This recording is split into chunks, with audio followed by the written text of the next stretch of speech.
Hello. What is this album? Do you know this album? I'm sure you do. Pretty recognizable. Pretty great front cover. Although, when an album is so great, any album, the front cover kind of it's almost like a name, like the name of a band kind of stops mattering after a while. Well, I guess you could say the same thing with the cover art. Because the album is so great, you kind of just automatically intertwine the album cover art with the music and the name and everything else. Soundgarden, Superunknown. Beautiful album cover because it's quite plain, doesn't overdo it with words, because that's something that really spoils certain cover art, is the overdoing it with text. So it's got the small Soundgarden in a small sized font. And you can see several different kind of things in this. Like, so down here, is that like a tree line? Or the sky up here? It's kind of like a monochrome.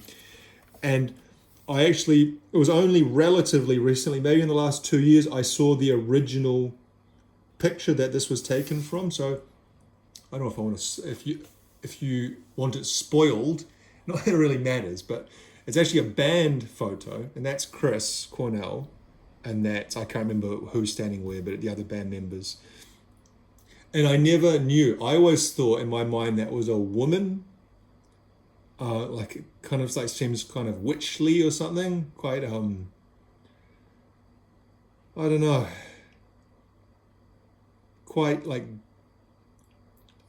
trying to put into words how like it's so, like I said, it's hard to separate them, because the album for me is so iconic and important and amazing that trying to say, well, what do I feel about when I see this? It's hard to kind of separate it. It's kind of just, it's there. It's always been there, or at least it has been since 1994. Superunknown, with the upside down U and the backwards N and the upside down W. So this came out in 1994 when I was 13 years old. It was the third CD I ever bought. I've told this story before, but just to kind of recap. When I was 13, I bought a stereo.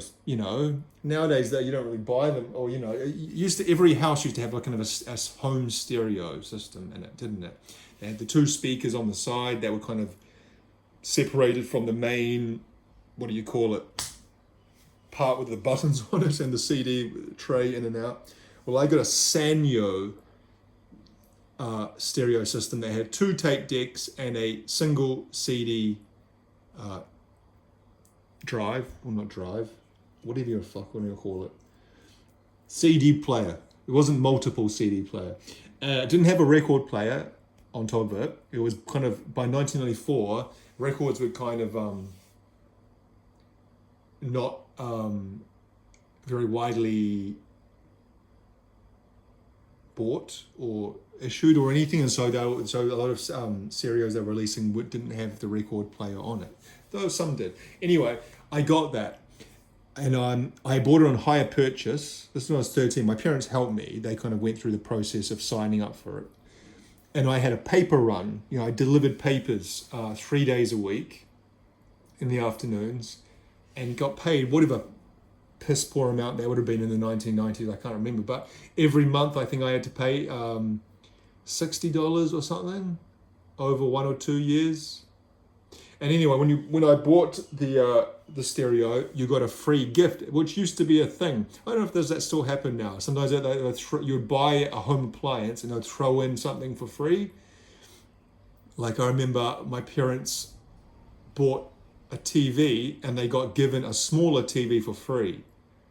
Like they bought like a 32-inch, and the 14-inch was thrown in for free. Anyway, the additional thing thrown in for free was $100 of music vouchers that you could use in any CD shop. And so $100 music vouchers, back then you could get 3 CDs. I'm trying to remember. Maybe it wasn't $100. It might have actually been $50. Anyway, with that, and this would have been about April or May, maybe a little bit later. Anyway, it doesn't really matter. 94, and I've said this before, U2, Rattle and Hum, and the Trip 2 alternative rock compilation. Those are the first 2 CDs. And probably within a month, 2 weeks, 4 weeks, my grandmother, because I'd bought a new stereo, she said, well, I'll buy you a CD. You know, you can choose any CD you want, and so you can have that with your new stereo. And so I chose Soundgarden Superunknown, with which I got a free t-shirt. Talking about free things, that used to be a big thing as well. When you bought a CD new, you get a free t-shirt or a free poster. I got a free t-shirt with this on the front, the cover art, which I wore literally until it disintegrated, like until it got massive holes. You know, you a t-shirt, especially those kind of cheap t-shirts they give away for free, eventually after a few years of washing them and wearing them and drying them outside, they just kind of like disintegrate. They kind of get these big holes in them, and then it just kind of like falls off you. Well, that's how much I wore that. The reason I bought this is because on TV at that time, I don't know if this was the first single off Superunknown, Spoon Man. The videos for Spoon Man was on music TV a lot. And around this time, 1994 was a big year musically for me personally, because when I was 13, and I don't know if it's true for every 13-year-old, but for me, you know, it's your first year in your teens, and it's kind of like music switched on for me. I started to I'd always liked music. Like I remember when I was a kid, I had a cassette tape of MC Hammer, and I used to record music off the radio. You know, you put a blank tape into the thing, and when the radio plays a song, you'd record it. But it was mostly whatever, you know, top 40 pop stuff. I wasn't listening to like anything strange. But the two things that maybe around this time that kind of made me switch to more rock, alternative rock, hard rock, was my brother, one of my older brothers, he liked kind of grunge, Nirvana, Pearl Jam, Stone Temple Pilots. And he kind of drew my attention to the Spoon Man video on TV. I can't remember exactly, like he said, hey, watch that. Like, nothing like that. It's just, he liked it. And he was kind of like, as I'm sure, if you had an older brother, it's the same. You kind of just follow your older brother because he's your older brother. And the other thing is I had a friend, a newish friend. We'd kind of just been put into the same class that year. So I'd only met him properly that year. And he played the guitar, and he was big into rock and hard rock. I remember he really loved Guns N' Roses. I remember that. And he liked grunge as well, like Nirvana and Pearl Jam and Smashing Pumpkins, etc. And so that was the kind of the context of this. And so I bought Soundgarden Superunknown. And I remember being in the car on the way home. Our car, this is a family car when I was a kid. We didn't have a CD player, but I remember looking at the booklet and the liner notes inside. And I remember thinking, wow, this is quite dark, quite not anything I'd been used to before, nothing I'd ever owned before like this. How can I put it? Like I said, throughout my childhood, like from 0 to let's say 10, it was just, like I've talked about this before, that music is not, well, for me, it wasn't really a conscious thing. Music was just like a thing that was there, and it kind of, I guess it seeped into your brain without really knowing. And my parents listened to a lot of kind of 1960s and 70s radio, 50s, 60s, and 70s. So I was quite familiar with those kinds of artists, 50s, 60s, and 70s. My eldest brother, not the one I was talking about before, but my eldest, he's quite a lot older than me. He's about 13 or 14 years older than me. And he really loved more kind of late 60s, 70s rock and harder rock, like, I don't even know harder rock, but he really liked The Who and the Rolling Stones, Pink Floyd, Led Zeppelin, that kind of stuff, AC/DC maybe. And so that was kind of, around when I was a kid, but I never dug deeply into any of these things, like maybe except the Beatles. I probably knew all the members of the Beatles when I was a kid, and maybe I knew who Mick Jagger was. And then, like I said, probably around 10, I maybe became a little bit more interested in, like I said, more on kind of pop music, what it was the big hits on radio or TV. I remember when Michael Jackson's Dangerous came out and they released the video for Black and White. Remember that song? That was like a huge deal on TV. I remember, like, there was this big like build up to it. That was 91, so I would have been about 10. I actually remember seeing the videos for Smells Like Teen Spirit and Enter Sandman around that time.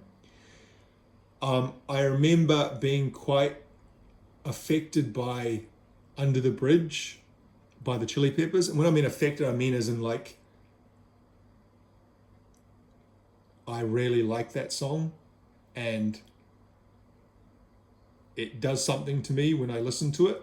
You know what I mean? Maybe I hadn't really had that feeling about music, about a specific thing before, a specific song. And again, that was 91, so I would have been about 10 or 11. This might have been more 91, 92. I remember the video for Give It Away by the Chili Peppers as well. Going through when I was 12, again, and then 13. And so, like I said, I never really kind of looked deeply into any of this music or looked at kind of considered the artwork or even know who the members were. And so getting this and sitting in the back of my parents' family car and looking at these pictures and thinking, whoa, there's something like really kind of dark and like kind of weird about this as a 13-year-old kid. The kind of the colors they use. I also remember noticing that the lyrics, the way they were presented in the booklet, were not in order as they were written in the track listing. Let Me Drown is song 1, but Limo Wreck is song 9. And Fell on Black Days is song 3, but 4th of July is song 13, and so on and so forth. And some of the lyrics, I remember, like, look at that, like that's fucking dark as shit. For me, like a little embryo, but it's kind of, they've switched the color around and it's all another kind of embryo. Or is that called it? No, that's beyond an embryo, isn't it? That's more fetus. I'm not sure how. But it just seemed dark as hell, much darker than anything I'd ever kind of looked at closely before in that kind of way. And then I looked at some of the lyrics I remember, and I remember there was a few things referring to Jesus. Like I know, for example, 4th of July, there's a line about Jesus. Jesus tries to crack a smile. Something else. And I was going to Catholic school at that time. I was brought up Catholic. My family are Catholic. Not that we're super devout. I guess more culturally Catholic than devoutly Catholic. But I went to Catholic school from 5 years to 18, and so seeing them talk about using the name Jesus in a kind of a way that's not obviously biblical, it's kind of another thing that made me like, oh, wow, this must be kind of bad, or not bad, but it kind of like, again, kind of dark. But kind of at that age, whenever you got a new CD, you'd so closely investigate the lyrics and the liner notes. You look at all the different things and go, okay, lyrics and music, Chris Cornell, that means he wrote all the stuff for that. And whereas Where's something else? That was lyrics and music, Chris Cornell as well. He didn't do all of them, so there must be something here. Here we go. Superunknown. Lyrics, Chris Cornell. Music, Kim Thale and Chris Cornell. And I remember also reading all this kind of stuff here, like the name of the band and all this stuff, things they the people they thank, and obviously you don't know what any of this stuff means. But it was I'm trying to kind of put across here the impact it had on me. It kind of like, and people talk about this and you hear interviews of people talking about things and sometimes overstating things. I saw this, I heard this music and my life changed forever. It's not like that, but it certainly feels like a door is opening in your young mind into other realms or other possibilities.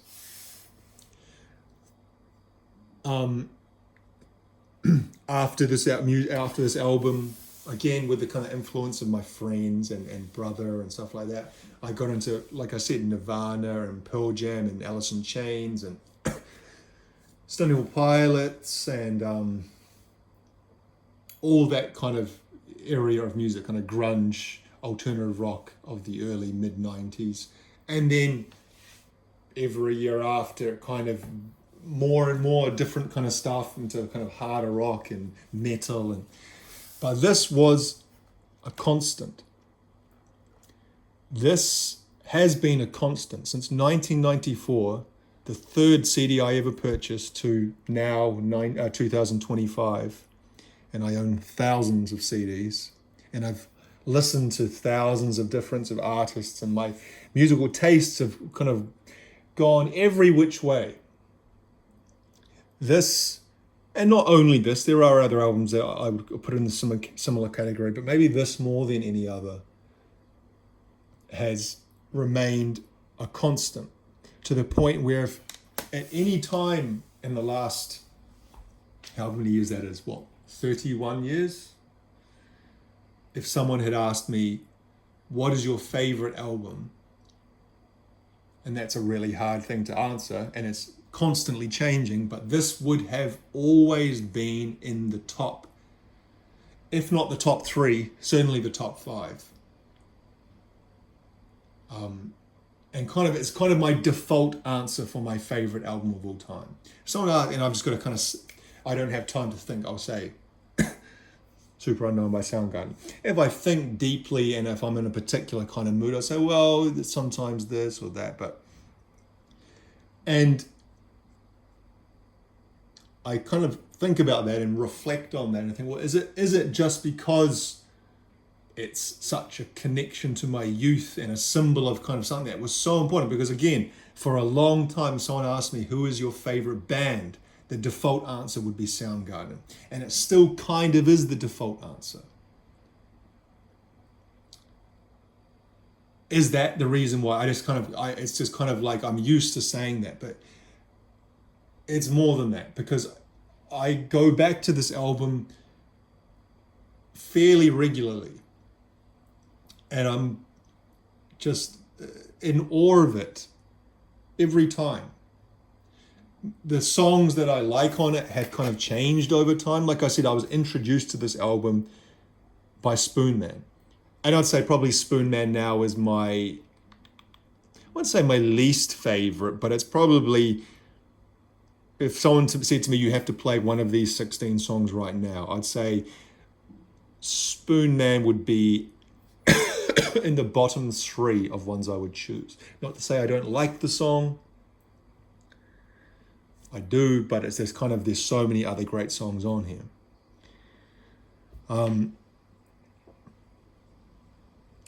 This one's got She Likes Surprises. I don't know which versions had that, if there were any versions that didn't, that Like Suicide was the last song. But I know it's always had a star. Now this, I should say also that this is probably my 4th or 5th copy of this that I've owned. This isn't the original 1994 copy that I owned. This was probably a 1994 edition, This is secondhand, I bought off someone. But I've owned it numerous times. I actually think I have the 1994 disc still, but not the jewel case and original album cover booklet. I just have the CD itself.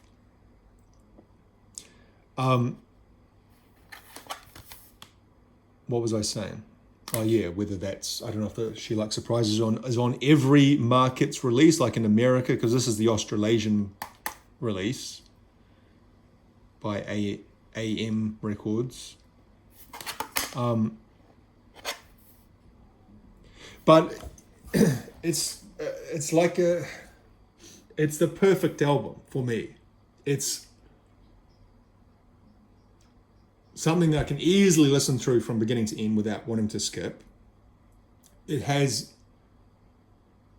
variety, like a varied sonic, without getting cliched, but sonic palette, or however you want to term that, kind of like, it's not just kind of one note. It's not just all this or all that. There's other bits and pieces and quite strange things and quite kind of out there. Like a song like Half, for example. Again, like I remember as a 13-year-old hearing that and thinking, what the fuck is that? Like it sounds like a bunch of kind of crazy guys. Like I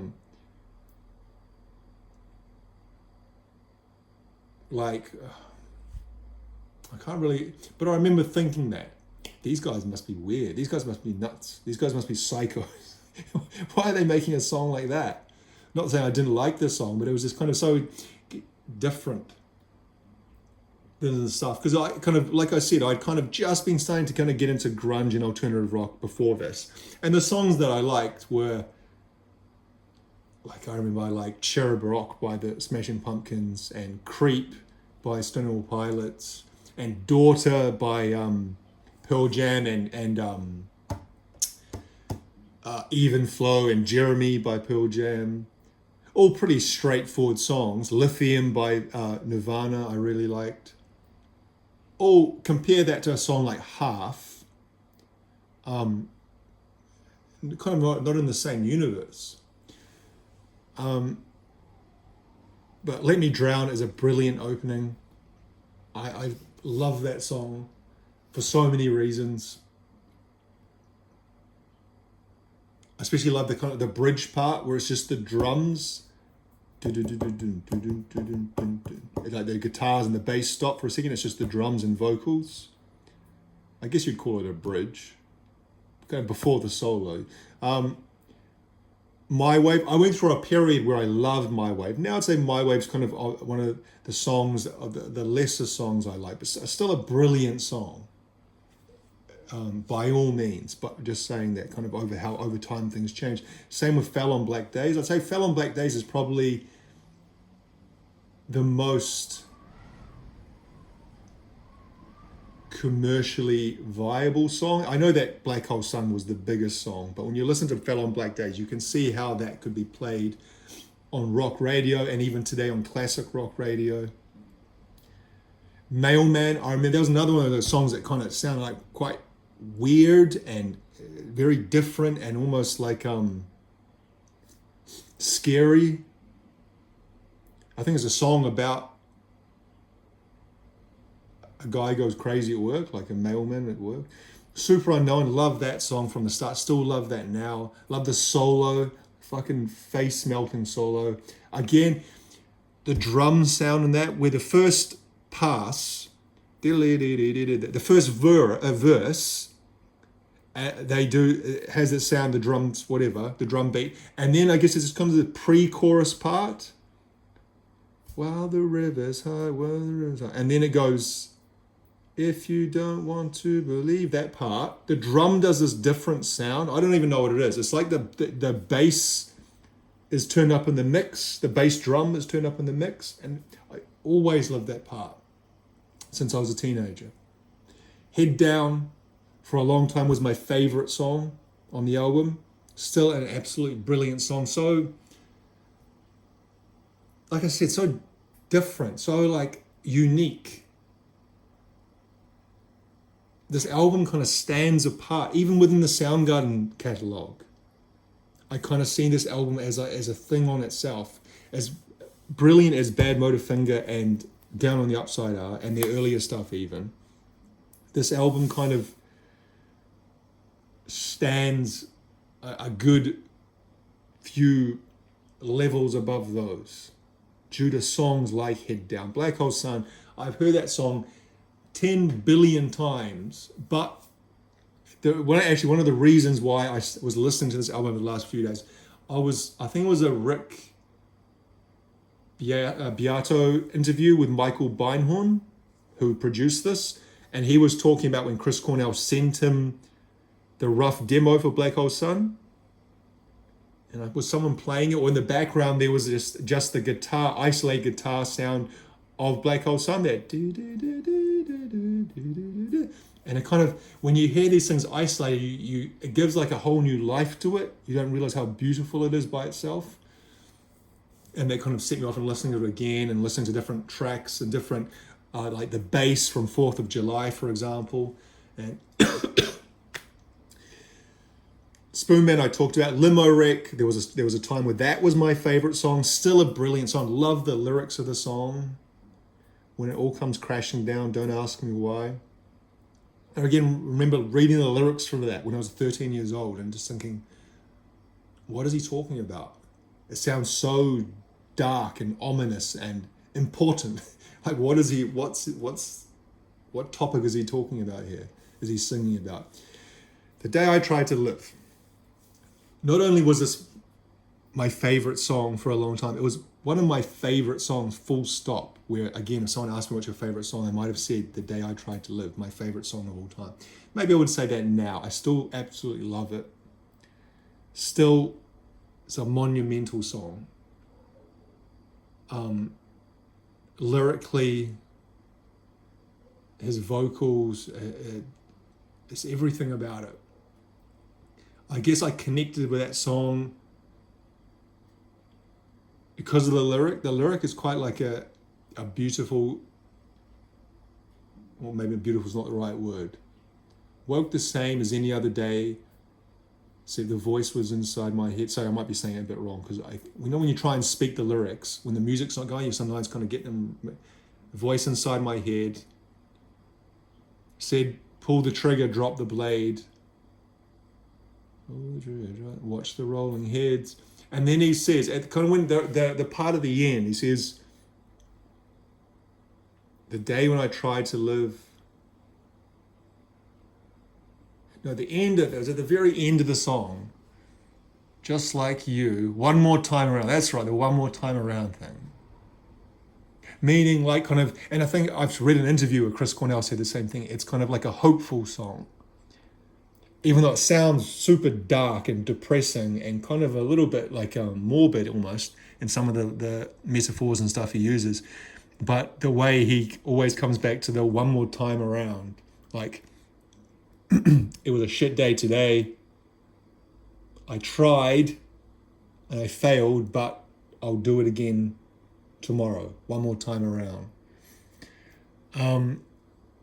And not to go a little bit off track, but I will. So when Chris Cornell passed away in 2017, I remember, maybe I've talked about this before. I made so many videos, I don't know what I've talked about and what I haven't, but I remember being like really shocked, but especially for the fact, I have talked about this before, but I'll say it again, but just for the fact that he was like, now he was in his 50s and he had a family, like he had 2 or 3 kids and he was married. I don't know how happy his marriage was, but he was married. I know he was married back in the 90s as well to Susan Silver, but he kind of seemed much more happy in himself, or maybe much more content or satisfied in himself when you saw interviews through the 2000s and 2010s. I was just watching an interview just recently. He did an interview with Opie and Anthony on the Opie and Anthony show, and it must have been 2009, I think. And he seemed, I guess because, when you're in your youth, in your teens and 20s, as he was in this time, I think. I don't know how old he was actually, but what I'm saying is that when you're younger, these kinds of things, there's how many of those guys, Lane Staley, Kurt Cobain, a few of the other lesser known ones who passed away when they were young, because you're young, and when you're young, you maybe don't have as much control over things, your emotions and problems that you might have, and the solutions you try to find to those problems. And so you can kind of not understand why people make the choices they make, but it kind of makes sense. You listen to the music, things he's singing about, especially on a song like The Day I Tried to Live, and you think, well, okay, I get it. But then in 2017, like I said, he's kind of matured and he's done this and that, but then he still chooses to make that choice. And you think, it's kind of like, not shocking, what's the word? Just kind of like unbelievable. Because if it was going to happen, you would think it would have happened when he was younger, when he was singing about these kinds of things. But then again, if you listen to some of the songs he was singing on his solo albums, they weren't particularly happy and all that. Nearly Forgot My Broken Heart. Go listen to that song and think if he's talking about his wife, his most recent wife, in that song, and maybe some of the things that happen. Kickstand. That would be my least favorite, and has always been my least favorite song on the album. Not a bad song, not saying it's bad or anything like that. There's parts of that song I like, but just as a song compared to the others, quite straightforward, kind of hard rock, punk influence type song. Fresh Tendrils, great song. Love the bass sound in that. Got a real kind of fucking fresh, punchy bass sound. 4th of July. I'd probably say now, as a 44-year-old man, that is my favorite song on the album. Keeping in mind the fact that I've said about 4 or 5 other songs have been my favorite at one stage or another. I don't know what it is. It's so heavy, heavy in every sense of the word. And his vocal and the lyrics and the atmosphere or the kind of mood it creates. I just love everything about that song. It's my favorite song on the album. On an album that is kind of the best of the best of the best for me, that song stands out among those songs. And like I was saying, I was listening to kind of different bits and pieces, like demo versions and outtakes, and I was listening to it was a bass boosted version where they turned the bass up so you can hear it a lot clearer, and it's you can hear Ben Shepherd's bass lines, and it again, so kind of like creepy, and maybe creepy is not the right word. Like a cold hand on your shoulder. Boo-doo, boo-doo. It does this kind of like this chiming thing. I can't really describe it. You can find lots of versions of it online. You can even find guys playing through it and explaining the different, what's happening in the tab and all that. Half I talked about, like Suicide, is just like a work of art. Again, I can remember being 16 years old at school, and there's that part in the song where it kind of goes through and builds up, and it's kind of like the second half where it kind of goes off into the instrumental, the huge big solo and stuff, and the drums kind of introduce that boom, boom, boom, boom. And I remember loving that part for a while. And I remember walking through the hallway at school when I was a teenager. I still had this memory in my head and thinking of that part of music, and how being that age, sometimes music was so important to kind of get you through the day, kind of like empowered you. You felt like shit, or something was happening in life, and it was kind of the music that carried you through, or carried me through. This album absolutely carried me through parts of my youth. And she likes surprises, which I'm not sure whether it's a bonus. What do they actually say in the the star thing, because they put a star next to an asterisk. I'm pretty sure I remember on the version I used to have, it said like Australasia, something like that. No. Okay, is it about a publishing thing? Okay, so I just think it's just saying She Likes Surprises was recorded at Bear Creek Studios.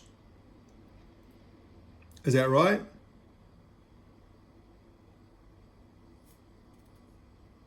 Because it looks like produced by Michael Beinhorn and Soundgarden at Bad Animal Studios. Assisted by Adam Casper, mixed by Brendan O'Brien at Bad Animal Studios. And then the Cross one, which is 4th of July, was mixed by Michael Beinhorn at Electric Ladyland in New York. And the one with the star, which is Like Surprises, She Likes Surprises, is recorded at Bear Creek Studios.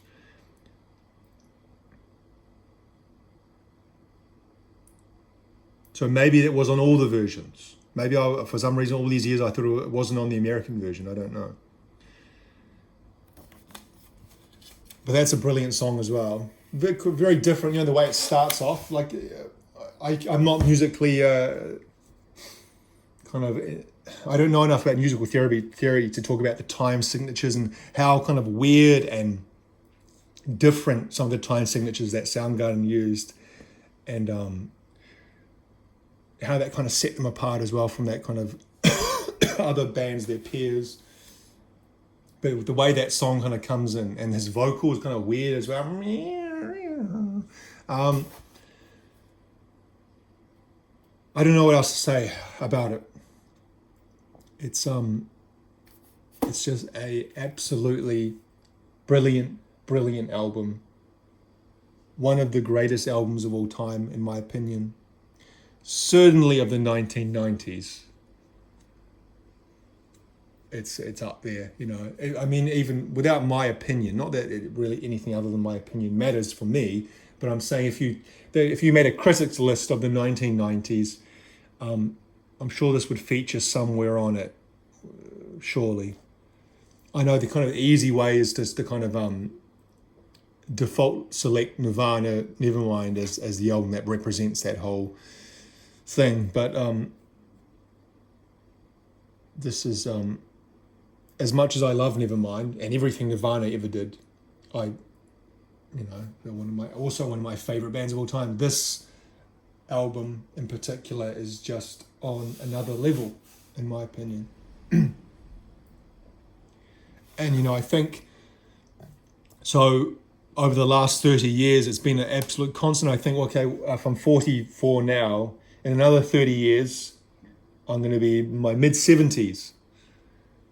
I think about this a lot with the music I listen to. Will I still like and listen to this kind of music?